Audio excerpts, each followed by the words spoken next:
Hello दोस्तों, नमस्कार। SM किसी चैनल में मैं आप सभी लोगों का दिल से बहुत बहुत स्वागत करता हूं। सो दोस्तों, इस वीडियो में हम लोग बात करने वाले, वैसे तो देखा गया तो इस प्रकार के टॉपिक में बहुत सारे कवर यहाँ पे कर चुका हूं, बट कमेंट सेक्शन में रिक्वेस्ट तो आते रहते हैं।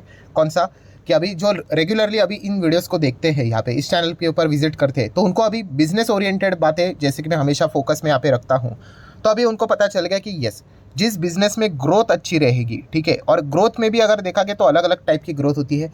एक नॉर्मल ग्रोथ भी रहती है, एवरेज ग्रोथ भी होती है, और कभी कभी थोड़ा सा एबनॉर्मल ग्रोथ भी होती है अपर साइड पे, ठीक है। तो उस कॉन्टेक्स्ट में अगर देखा गया तो आप सभी लोगों को पता ही है कि जिस कंपनी में एकदम मतलब अच्छी ग्रोथ हम लोग को देखने को मिल जाती है, यस, वो कंपनियां अच्छा खासा रिटर्न्स देती है, वही तो कंपनियां मल्टीबैगर बनती है, ठीक है। क्योंकि जिनमें एकदम ही ज़बरदस्त ग्रोथ रहेगा। ग्रोथ मतलब क्या कि उनका बिजनेस ऐसा है कि पहले अगर देखा गया तो 10 का डिमांड था प्रोडक्ट से रिलेटेड, 20 का डिमांड था, अभी सीधा 100 के डिमांड आ रहे हैं, 500 के डिमांड आ रहे हैं। आप समझ रहे हो कि बड़े बड़े करोड़ों के कॉन्ट्रैक्ट मिलेंगे।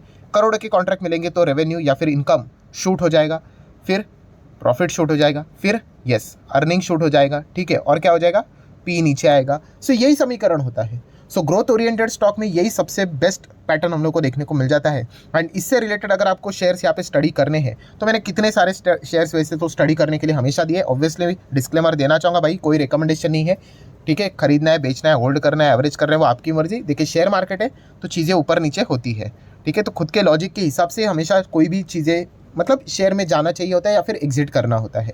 सो इन कंपनीज की अगर मैं बात करूँ तो जैसे मैंने कहा कि क्या खासियत है इनके बिजनेस में स्टडी करने के लिए, जैसे इसमें हम लोग को ग्रोथ देखने को मिल रहा है, थोड़ी सी अबव एवरेज ग्रोथ नजर आ रही है, मतलब अच्छा ये कर सकते करके। अभी ये कोई मैं आज वीडियो नहीं बना रहा हूँ, हो गया बहुत टाइम यहाँ पे हो चुका है, बट फिर भी अगर हम लोग भविष्य की बात करें तो ये कंपनियां और भी अच्छा काम कर सकते, बिकॉज बहुत कुछ काम यहाँ पे बाकी भी है। So start with the first company, जो कि नाम आप सुन सुनकर पक चुके हैं, बट ऑब्वियसली ऐसी कंपनीज की हम बात ज़्यादा करते हैं, Tata power. Yes, Tata power. देखिए, अगेन कहना चाहूँगा, आप नाम पे ही घिरे रहोगे तो आप कुछ नहीं सीख पाओगे। कितने सारे लोग टाटा पावर, अगर हम लोगों ने यहाँ पे बीच में देखा था 2 डिजिट में था, तब से था। रिन्यूएबल एनर्जी, ये ग्रोथ ओरिएंटेड सेक्टर है। ये मैंने चीज़ें बार बार रिपीट करके आपके दिमाग में फिट करवाई है। जो कंपनी 12 साल से नीचे जा रही थी, उसने कैसे इतना अच्छा परफॉर्मेंस दिखाया। ये कोई चमत्कार नहीं होता है भाई, इसके पीछे लॉजिक होता है, इसके पीछे बिजनेस होता है। वो घिसा पिटा पावर जनरेशन, डिस्ट्रीब्यूशन, ट्रांसमिशन में कोई पैसा नहीं बचा था, हमेशा कंपनी घाटे में चली जाती थी। बट रिन्यूएबल एनर्जी, ये वो सेक्टर है जिसने इस कंपनी की बैलेंस शीट, पीएनएल सुधारने का मौका दिया है। और इसी चीज़ को लेकर लोग दाव लगा रहे हैं। आप देख सकते हो ना, ये क्यों भाग रहे करके। फिर आज की बात नहीं, ये मैं इसके पहले भी कवर कर चुका हूँ। लोग प्राइस को ही देखते रहते हैं, 200 पे बीच में यहाँ पे रुका हुआ था। अगर मैं 5 साल का भी डेटा दिखा दूँ, ये देखो यहाँ पे आ गया था, रुक गया। कितने सालों के लिए रुक गया? 1 से 1.5 साल स्टॉक नहीं चला, हो गया शुरू, मतलब खत्म स्टॉक, ये वो ऐसा वैसा। अरे भाई, रोज़ मिठाई नहीं बांटी जाती है। इतना सिंपल होता ना तो बच्चे बच्चे शेयर मार्केट से पैसा कमाना स्टार्ट करेंगे। सो शेयर बाजार को भी पता है कि कमज़ोर इन्वेस्टर को क्या करना है, हमेशा मार्केट से बाहर ढकेलना है, ठीक है। कमज़ोर इन्वेस्टर कौन होते हैं? जो तेज़ी देखकर खरीदने का मन बनाते, फिर कंसोलिडेशन फेज में वो तो फ्रस्ट्रेट हो जाएंगे क्योंकि उनसे बिजनेस के बारे में तो कुछ भी नहीं पता है, फिर वो निकल जाएंगे। फिर वापस रॉकेट बनेगा तो सवाल आएंगे कि सर अभी खरीदना ठीक रहेगा। अरे भाई, ये ऐसा, आप बिजनेस को ही नहीं समझ रहे हो तो, ठीक है। अगर बिजनेस अच्छा होगा तो स्टॉक बढ़ते ही रहता है। तो आपने वो चेक करना है, ये सवाल खुद से पूछो। कितनी बार मैंने कहा है कि क्या इस बिजनेस में वो पोटेंशियल अभी भी बाकी है रिन्यूएबल एनर्जी के चलते? अगर उस सवाल का जवाब अगर आपको हाँ मिल रहा है, then go for it. Price किसी के हाथ में नहीं है भाई। अगर कोविड जैसा सिचुएशन हो गया तो यही स्टॉक हमें वापस 50-60% डिस्काउंट पे मिल जाएंगे, वो किसी को नहीं पता है। बट वो होगा नहीं होगा, उसका इंतजार करने में वो बेवकूफ़ी होती है, ठीक है। तो बताने का मकसद क्या है, बिजनेस को समझो। तो टाटा पावर ये उस सेगमेंट में काम करता है। इतनी बड़ी लार्ज कैप होने के बावजूद भी 500-600 क्यों दे रहा है? तो यस, ग्रोथ है इसमें। तो ये चीज़ों को समझो दोस्तों। अगर वो लॉजिक अगर आपको अच्छा लगता है, कुछ लोगों को लगता है कि रिन्यूएबल एनर्जी बकवास सेक्टर है, छोड़ सकते हो, कोई दिक्कत की बात नहीं। हर किसी का अपना अपना लॉजिक होता है भाई, ठीक है। जो शेयर सही जा रहा है, अच्छे रिटर्न्स दे रहा है, तो वो बता देता है कि कौन सा सेक्टर अच्छा कर रहा है कि नहीं। सो टाटा पावर ये जस्ट मैंने एग्जांपल बताया है इस सेगमेंट से रिलेटेड। आप बाकी कंपनीज को भी स्टडी चाहो तो कर सकते हो। आ जाते हैं नेक्स्ट कंपनी की और, जिसका नाम है इंटरग्लोब एविएशन। यस, इंडिगो की भी बात करें, इसके ऊपर भी मैं काफ़ी वीडियोस बना चुका हूँ। रीज़न समझिए, मैं बिजनेस को ही कवर करने की कोशिश कर रहा हूँ, जो कि है ग्रोथ। क्या ग्रोथ है इसमें? हवाई जहाज में कितने सारे लोग अभी ट्रैवल करना स्टार्ट कर चुके हैं। यस, बहुत सारे लोगों के पास अच्छा खासा पैसा आना स्टार्ट यहाँ पे हो चुका है। मैं कोई अपने मन की बात नहीं कर रहा, ये रिपोर्ट्स निकलते हैं, उसके हिसाब से पता चलता है। इतनी ज़्यादा डिमांड यहाँ पे आ रही है कि कंपनी को फ्लाइट्स, नंबर ऑफ फ्लाइट्स बढ़ाने पड़ रहे हैं। अभी प्लेन्स तो लिमिटेड है, तो 100 प्लेन्स के ऑर्डर देने पड़ रहे हैं। सिर्फ इंडिया में नहीं, आउटसाइड इंडिया की डिमांड यहाँ पे बढ़ रही है। प्लस एयर टैक्सी जैसे नई नई फ्यूचर ओरिएंटेड कुछ नए बिजनेसेस से रिलेटेड कुछ एक्सपेरिमेंट करने की कोशिश कर रहे हैं। सो जहाँ पे ग्रोथ है वहाँ पे ट्राई करने में समझदारी होती है। सही गए तो पैसा बनता है, सर गलत गए तो जिगरा होना चाहिए भाई, खुद के दम के ऊपर लॉस भी उठाना करना आना चाहिए। ठीक है, तो यही चीज़ें होती है शेयर मार्केट में, और कुछ भी नहीं। लॉजिक लगाना आपको आना चाहिए दोस्तों। और मैंने इस सैटरडे के भी दिन वीडियो बनाया था कि अगर आपको शेयर मार्केट में अमीर बनना है तो खुद का डिसीजन सबसे इंपॉर्टेंट होता है। आप दूसरों के कंधे के ऊपर बंदूक रख के चलाते हो, क्या फ़र्क पड़ता है भाई। कितने सारे लोग कमेंट सेक्शन में आके इसको उसको ब्लेम करते रहते, कोई फ़र्क नहीं भाई, उम्र बीतती जाएगी, कुछ सिग्निफिकेंट कर नहीं पाओगे। अगर करना है तो भाई आपको ही करना पड़ेगा। ठीक है, ये मैंने बहुत बार आप लोगों को समझाया, किसी भी फील्ड में चले जाओ। ठीक है, कोई आपके लिए यहाँ पे मसीहा बन के आने वाला नहीं है। आपको ही सीखना पड़ेगा, आपको ही मार खानी पड़ेगी, आपको ही लॉजिक लगाना पड़ेगा।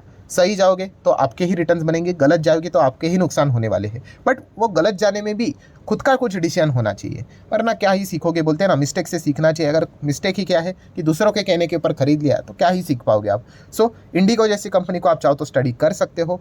ठीक है, जैसे मैंने बताया कि ग्रोथ नज़र आती है, एंड ऐसी भी बात नहीं भाई मिठाई बट रही कि कल जाके डबल होगा ट्रिपल होगा, ऐसा नहीं होता है। सालों साल रुकना पड़ता है, लंबी पारी खेलनी पड़ती है, टेस्ट मैच है ये। नेक्स्ट अगर हम लोग बात करेंगे दोस्तों तो जोमेटो। यस, जोमेटो की भी अगर हम लोग बात करेंगे तो अगेन कह रहा हूँ मैं बिजनेस ओरिएंटेड बात कर रहा हूँ। एंड अगर मैं पर्सनल बात करूँ तो यूजुअली जोमेटो में लोगों को इंटरेस्ट नहीं है। यस, इंटरेस्ट है तो वो ब्लिंकिट में इंटरेस्ट आ रहा है। क्यों? उनका जो बिजनेस का टाइप है क्विक कॉमर्स। ठीक है, जितने भी ये रिटेल टाइप के बिजनेसेस थे ना, चाहे उनका स्वरूप कुछ भी हो, उन्होंने काफ़ी अच्छा पैसा लोगों को कमा के दिया हुआ है। तो उस डायरेक्शन में आपको स्टडी करना है भाई। ऐसा नहीं कि बस जाके स्टॉक उठाना होता है करके। 90% जनता एक ही चीज़ में पड़ी हुई रहती है, किस में, कि मैं बॉटम पे कैसे स्टॉक पकड़ूँ। कुछ नहीं है भाई, समझ में नहीं आता उनको बिजनेस।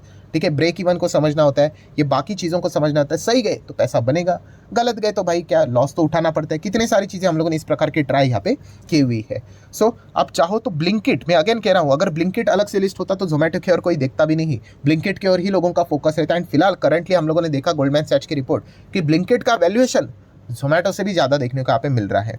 ठीक है, तो जो चीज़ें आज आप लोगों को फ्लिपकार्ट अमेजोन के ऊपर देखने को मिल रही है, वही चीज़ें अभी ये ब्लिंकिट के ऊपर भी आपको आते हुए देखने को मिलेगी। मतलब इतना फास्ट बिजनेस यहाँ पे होने वाला है। सो ज़रूर इस कॉन्टेक्स्ट में आप क्या कर सकते हो, चाहो तो इसको स्टडी कर सकते हो। अभी जाना नहीं जाना है भाई, वो आपकी मर्जी। नेक्स्ट अगर हम लोग बात करेंगे दोस्तों तो वो है JFS। यस, जियो फाइनेंस की भी बात करें तो ये सेक्टर है दोस्तों, फाइनेंस ये जो सेक्टर है दोस्तों, ये काफ़ी बड़ा है, काफ़ी बड़ा मतलब काफ़ी बड़ा। और JFS में खास क्या है, तो ये मैंने बहुत बार आप लोगों को कहा है, सबसे बड़ी खासियत अगर कोई है, यस, इनके पास पैसा बहुत है। ठीक है, फंड बिन रेजिंग बीजिंग कुछ भी करना है, कोई चिंता की बात नहीं भाई, 2 मिनट में लोग रेडी रहेंगे। सेकंड सबसे बड़ा एडवांटेज कौन सा है, यस, जो मैं बार बार रिपीट कर चुका हूँ कि इनके बाकी के बिजनेस, रिलायंस रिटेल, जियो टेलीकॉम की बात करें, इनके पास बंचेस ऑफ डेटा अवेलेबल है। उनको पता है किसको टारगेट करना है, किसको टारगेट नहीं करना है। ये इस प्रकार के डेटा के चलते इनके बिजनेस को सिनर्जी मिलेगी, मदद मिलेगी आगे बढ़ने के लिए। प्लस अगर देखा गया तो इनके बाकी रिलायंस ग्रुप के भी टाइप हम लोग को देखने को मिल चुके हैं। गूगल के साथ है, मेटा फेसबुक के साथ है, बड़े बड़े कंपनी के साथ टाइप देखने को मिल जाते हैं। प्लस ये खुद का ही अभी हम लोगों ने देखा है होम अप्लायंसेस वाले ब्रांड्स को लॉन्च करने की कोशिश कर रहे हैं। सो वहाँ पे भी कुछ ना कुछ वो ऑफर देंगे कि अगर आप हमारे कंपनीज के थ्रू फाइनेंसिंग करने जाते हो तो आपको और डिस्काउंट मिलेगा करके। ये करेंगे डेफिनेटली, अलग अलग क्रॉस सेलिंग करने की भी कोशिश करेंगे। सो ये बिजनेस अगर आपको लगता है कि हाँ उस प्रकार से जा सकता है करके, तो आप इन कंपनीज को पढ़ सकते हो। अब एक कमजोर इन्वेस्टर क्या करेगा, वो प्राइस देखेगा 380 का 370 हो गया तो वो डर जाएगा। ठीक है, उसके लिए 300 हो गया मतलब कंपनी खराब हो गई, तो ऐसे कोई फ़ायदा नहीं। शेयर मार्केट तो हो गया फिर भाई, छोड़ दो फिर। ठीक है, तो ऐसा नहीं होता। ये प्राइस बीस तो कभी नहीं देखना होता है। मैंने बहुत बार आपको कहा है कि प्राइस देखकर अगर कोई डिसीजन लेने जा रहा है तो एक बात मुझे बताइए, आज जो बच्चे स्कूल में हैं, ठीक है, एकदम फर्स्ट सेकंड स्टैंडर्ड में पढ़ रहे हैं, वो भविष्य में तो उन्होंने मार्केट में ही आना नहीं चाहिए। सब कुछ ही प्राइस ऊपर चला गया उस लॉजिक के हिसाब से बात की गई तो, ठीक है ना, ये इलॉजिकल बात है। आपको धंधे को समझना है, कौन सा धंधा अच्छा चल रहा है, कौन कितना ग्रो कर सकता है, उस हिसाब से हम लोगों ने देख के आगे बढ़ना होता है। सो आप चाहो तो JFS को स्टडी कर सकते हो। नेक्स्ट बात करें HAL, यस, हिंदुस्तान एरोटिकल्स लिमिटेड, इसको भी हम लोगों ने बहुत लोअर लेवल पे स्टडी यहाँ पे किया था, तभी तो कोई इसको देखता भी नहीं था। नेक्स्ट IRCTC करके मैंने वीडियो बनाया था, बहुत पुराना है, उसको जाके अगर आप मार्केट कैप को चेक करोगे तो आपको समझ में आएगा कि कंपनी कितने नीचे थी करके। प्राइस देखोगे तो कोई फायदा नहीं, बिकॉज उसके बाद कॉर्पोरेट एक्शन हुआ था। सो HAL में भी क्या हुआ था, बिजनेस को ओरिएंटेड ही मैंने बात की थी। कौन सा, यस, हवाई जहाज बनाना है करके। मैं बार बार रिपीट करते रहता हूँ, कौन से जो मैं एग्जाम्पल देता हूँ, कौन सा वाला एग्जाम्पल दिया था, यस, कि सरकार को अगर हवाई जहाज यहाँ पे बनाना है, फाइटर जेट बनाना है, एक ही ऑफिस में फ़ोन लगेगा, HAL के ऑफिस में, और कोई है ही नहीं बनाने वाला। सो आत्मनिर्भर भारत के चलते अगर हम लोग बात करें, ठीक है, ये सरकारी कंपनी है, बट फिर भी ये दोनों सरकार के मैनिफेस्टो में वो चीज़ें थी कि डिफेंस से रिलेटेड मैन्युफैक्चरिंग को वो कंटिन्यू करेंगे करके। तो ये बढ़िया बात हम लोग को देखने को यहाँ पे मिल चुकी है। सो अगर देखा गया, हवाई जहाज जितने भी यहाँ पे ऑर्डर्स देने आर्मी नेवी एयरफोर्स को कितने को भी हवाई जहाज से रिलेटेड, हेलीकॉप्टर से रिलेटेड, मैन्युफैक्चरिंग से रिलेटेड, तो HAL को ही वो ऑर्डर्स यहाँ पे मिलने वाले। तो इनके ऑर्डर बुक लगातार लॉन्ग टर्म में बढ़ती रहेगी, बट बीच बीच में अच्छा खासा करेक्शन भी दिखाएगा। ठीक है, तो वो लॉजिक होना चाहिए भाई, करेक्शन क्यों हो रहा है करके। ठीक है, प्राइस देखने वाले भाई करेक्शन में तो पागल ही हो जाएंगे, वो तो बोलेंगे भाई बर्बादी हो गई, सीधा टैग ही लगा देते बर्बादी का करके, 5 दिन में ही बर्बाद हो गए करके। तो ऐसा नहीं करना है। नेक्स्ट अगर हम लोग बात करेंगे और कौन सी कंपनी है, तो मारुति। यस, मारुति। मैं अगेन कह रहा हूँ, बिजनेस को समझना है दोस्तों, वो टाइम अभी आ चुका है 2025। इसी फिनेंशियल ईयर के आखिर में मारुति अपनी ईवी लॉन्च करेगी। सो वो ऑब्जर्वेशन आपका होना चाहिए, वो इलेक्ट्रिक व्हीकल में क्या ग्रिप मिल रहा है उनको। अगर ग्रिप मिल रहा है तो विचार कीजिए, अगर नहीं मिल रहा है तो हमें कोई फ़र्क नहीं पड़ता, हम आपके है कौन, नहीं चाहिए भाई। आप समझ रहे हैं, आप वो धंधे को देखना है भाई, ये प्राइस बीस नहीं देखना होता है। ठीक है, MRF भी 10,000 का था, आज देखो कहाँ से कहाँ चला गया। तो प्राइस देखकर अगर आपका मन परिवर्तन हो रहा है तो वो गलत बात है। हाँ, अगर आपके पास पूंजी कम है, 5,000 10,000 में समझ सकता हूँ, बट फिर भी आपका अप्रोच बिजनेस की ओर रहना चाहिए कि इलेक्ट्रिक व्हीकल में कितनी गाड़ियाँ बेच रहे हैं। कंपैरिजन होगा भाई कि टाटा मोटर ने कितना बेचा, इन्होंने कितना बेचा, इनके नेक्स्ट प्लान क्या है, डिमांड क्या है, ये लॉन्च करेंगे तो कितना डिमांड आ रहा है, क्या ऑर्डर बुक एकदम ओवरफ्लो होते जा रहा है या फिर देखा गया तो इतना कुछ खास डिमांड नहीं है। सारी चीज़ें देखनी पड़ेगी, स्टडी करना पड़ेगा एंड अकॉर्डिंगली डिसीजन लेना पड़ेगा। क्योंकि टाटा मोटर आप देख सकते हो क्या सही ज़बरदस्त परफॉर्मेंस दिया उन्होंने, क्यों, इलेक्ट्रिक व्हीकल के चलते। उनका वो पुराना घिसा पिटा बिजनेस में कुछ था ही नहीं।